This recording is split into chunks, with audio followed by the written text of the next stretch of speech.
On est très content de vous présenter le 5e congrès de soins palliatifs qui se déroulera le 19 et 20 avril 2018 à l'URMA et qui a pour thème les soins palliatifs entre mystère, tabou et réalité. Alors c'est vrai que les soins palliatifs ça évolue avec le temps. Initialement, les soins palliatifs, c'était accompagner les personnes atteintes de maladies très importantes, comme par exemple un cancer évolutif, mais aussi il y a parfois des personnes âgées qui ont une accumulation de maladies, qui relèvent aussi des soins palliatifs. Donc en fait, avant, on accompagnait les derniers instants. Mais en fait, maintenant, on accompagne beaucoup plus tôt des gens qui ont des maladies importantes, mais on peut les accompagner, même s'ils ont encore des années à vivre, en même temps que les services, par exemple, lorsqu'il s'agit de maladies cancéreuses, en même temps que les services, comme on dit, d'oncologie. Il y a un besoin. La population, le citoyen a des droits. Il a les droits à accéder aux soins palliatifs dans le territoire. Maintenant, on parle de territoire. Il y a un autre découpage au niveau du soin. Donc, il a droit à accéder aux soins palliatifs. Qu'est-ce qu'on attend de ce 5e congrès? Eh bien, c'est diffuser les soins palliatifs, échanger avec nos collègues soignants qui sont là, qui sont prêts à accompagner, à faire au mieux, à améliorer leurs pratiques et qui ont besoin de formation.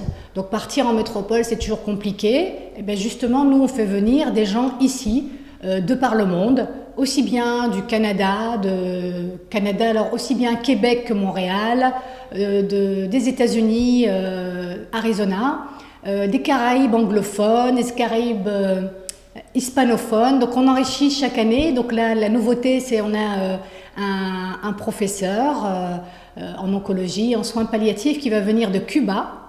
La nouveauté, donc on a aussi nos voisins, nos chers voisins qui ont été touchés malheureusement par le cyclone Maria. Eh bien, on aura une personne de la Dominique. Voilà, donc, et puis aussi ceux qui sont venus les années précédentes, d'Haïti, de la République dominicaine, des Barbades, et aussi sans oublier les gens de la Guadeloupe, nos professionnels de la Guadeloupe, aussi bien de la Basse-Terre que de la Grande-Terre, de la Martinique aussi.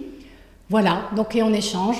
Ce congrès, il est différent parce que justement il est conçu par l'ensemble, par une équipe, et sans cette équipe il n'y a rien qui peut se produire.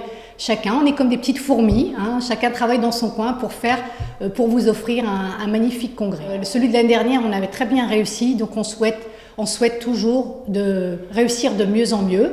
Et puis aussi il y a une nouveauté. On a édité, donc pour la première fois, on a édité les actes du congrès. Donc c'est un travail scientifique, donc on mettra à disposition des gens à ce congrès-là. Donc là, cette année aussi, nous allons reconduire l'inscription en ligne, c'est tellement plus simple. Voilà, donc il faudra suivre sur notre site PAF, paf.org, et donc il y aura les instructions. Donc nous n'avons pas encore, ça va s'ouvrir dans disons une quinzaine de jours. Alors c'est dédié aux professionnels de la santé. Sinon pour les autres, en fait, ce congrès du 19 et 20 avril s'intègre dans une semaine, la semaine du congrès, qui commence à partir de lundi soir. Donc c'est prévu à la salle Édouard Corradin à Saint-Claude. Et là, donc, ce sera une conférence grand public qu'on fait avec les bénévoles de l'ASP de la Basse-Terre. Ça, c'est pour le grand public lundi soir.